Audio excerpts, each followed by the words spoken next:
I never thought I'd become the type of man who would put hidden cameras inside his own house. The idea felt wrong, invasive beneath me. Yet doubt doesn't arrive like a thunderstorm. It creeps in like fog, slowly covering everything until you can't see clearly anymore. It wasn't one dramatic incident that pushed me over the edge, but a collection of subtle signs. The way her lips curled into a secret smile at her phone when she thought I wasn't paying attention. How conversations between her and others seemed to end the moment I walked into the room. The late nights at the office that had become her new normal. I told myself I was being paranoid.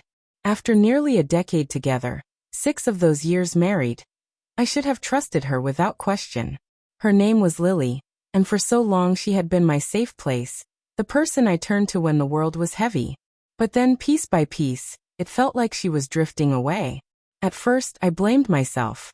Maybe it was stress from work. Maybe I was imagining things. Maybe my fear of losing her was creating problems that didn't exist. I carried that weight quietly, day after day, until it grew unbearable. And against everything I believed about love and trust, I finally gave in. I bought cameras. Small, hidden, silent watchers tucked into corners of the house. I convinced myself it was temporary, just something to calm my mind. I thought I'd check the recordings, see nothing unusual, and feel foolish enough to remove them. For a while, that's exactly what happened. She moved through our home like she always had, cooking, scrolling through her phone, sipping wine on the couch. I felt a deep guilt for spying, like I had crossed a boundary I couldn't uncross. I almost convinced myself to take them all down. And then Thursday happened. She had told me she'd be working late, cheerful and casual about it. I was supposed to meet a friend for drinks, but something inside me tugged differently. I canceled, stayed home, and turned on the feed. Hours passed with nothing. Then a little after 10 the front door opened. Lily walked in, but she wasn't alone. A man followed her inside, tall, confident, moving as if he belonged there. She didn't look nervous or guilty. She looked comfortable, relaxed. She smiled at him, the same way she used to smile at me. They settled on the couch. His hand rested on her shoulder.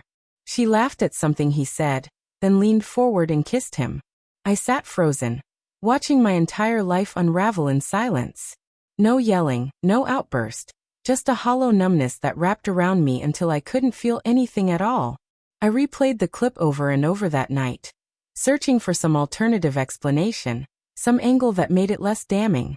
But the truth was clear, merciless. She wasn't weak in that moment. She was comfortable, at ease. She belonged there, but not with me. I didn't confront her that night. I didn't even mention it. I sat beside her later, breathing the same air, answering her small talk with nods and half-smiles. But I wasn't really there. I had already become a shadow in my own home. At night, I would lie next to her, pretending to sleep while every image from that recording burned in my mind. Still, I kept checking the cameras. Not out of obsession, but disbelief. I needed confirmation that what I'd seen was real, because accepting it meant acknowledging that the woman I had trusted with my soul had betrayed it. Then came the breaking point. One afternoon, I got home earlier than she expected. From the entryway, I heard her in the kitchen, voice soft and playful as she laughed into her phone. It wasn't a laugh I'd heard in a long time, not the way she laughed with me. I stood still listening, and something inside me finally snapped. Not with rage, not with heartbreak, just finality. I knew I was done. That evening she hummed to herself while cooking, moving through the kitchen with a lightness I hadn't seen in months. She turned and smiled when she saw me, the same smile I used to live for. "We need to talk," I said quietly. She blinked. "Is everything okay?" "I know." Her smile faltered. "Know what?" I pulled out my phone, opened the video and pressed play. The betrayal filled the screen again, her laughter, her kiss. Her face drained of color as she stared at it. "This isn't what it looks like," she whispered. A bitter laugh slipped out. "No, Lily. It's exactly what it looks like." Her legs buckled, and she collapsed to the floor, sobbing, clutching at me. "I'm sorry. Please, I made a mistake. I love you. We can fix this." But her words had no meaning.